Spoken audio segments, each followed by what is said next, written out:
And this poem is more on a more serious vein of the poet's misbehavior.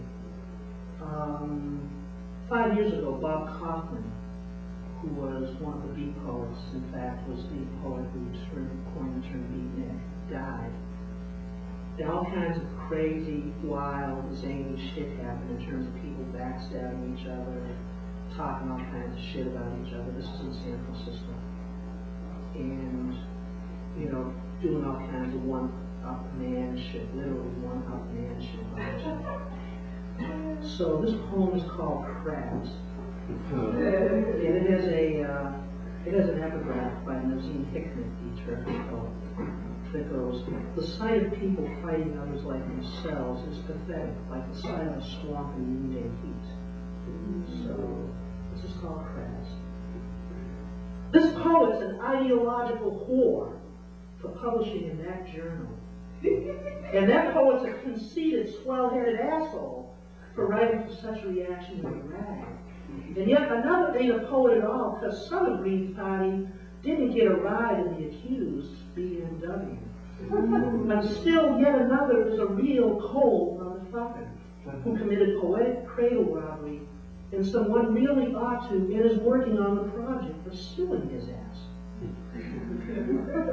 Then the water-filled cast iron melting pots of North Beach and Berkeley get hotter as we try to climb out, only to feel ourselves being pulled down by the napalm orange pincers of our colleagues as the water comes to a boil, and finally, one by one, we become delectable morsels to be broken into pieces by nutcrackers in the hands of Aryan nation tourists in the restaurants of every look-alike marina in the land, not having done anything to merit such an ignoble end, which is precisely the point. We did nothing.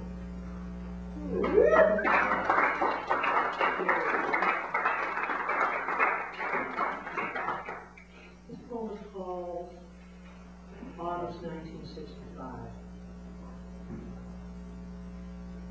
It was the month in which I dressed in khaki and black beret and sunglasses to celebrate the rites of passage performed in Watts. A ritual of blood, payment for entry to the next level of a struggle for our peoplehood. I wore khaki, symbol of what Malcolm might have become, but more like a posturing prototype of Saddam.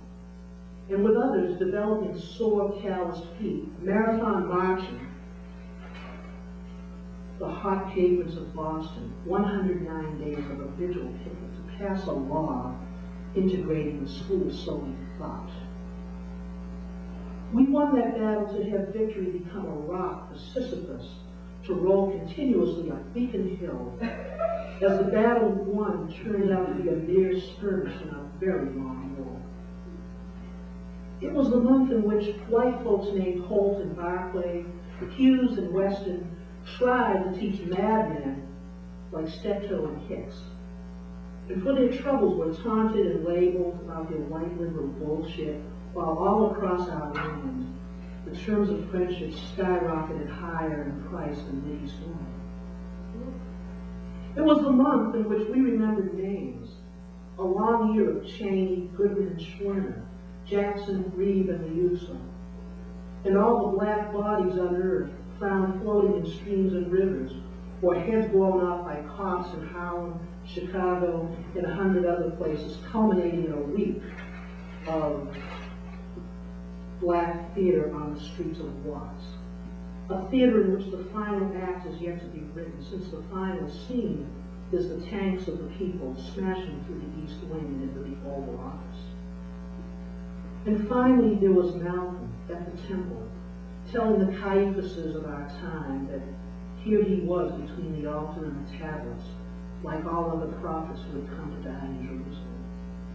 And his memory pervaded this hot month of training in the art, the science of understanding that when bridges get burned behind you, then flag burning becomes the luxury of the frustrated, who will yet learn how to torch a white horizon that recedes with every step in between you.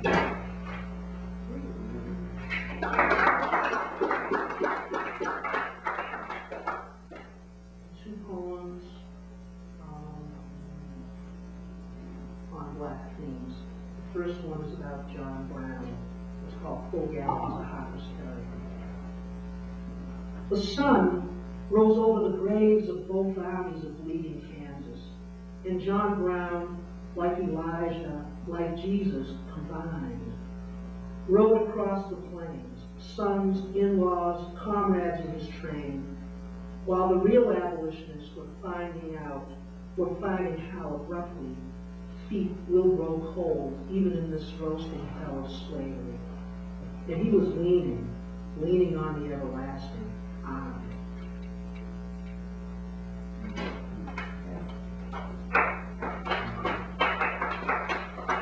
This was called Frederick Douglass in 1846.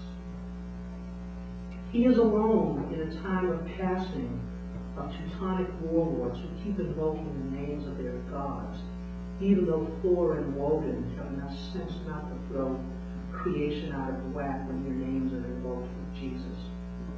He sits, penniless and wanted, dead or alive, among people who will shortly be stripped of all illusions, will move to clear the ground and leave no grip of slavery standing atop another. A people who take nothing for granted that God brings about through him. He is glad for the people who time and time survive, time and again emerge from the Holocaust triumphant and swearing before the universe, avowing before all creation that the next time people are forced to travel our road, it will be over our dead bodies.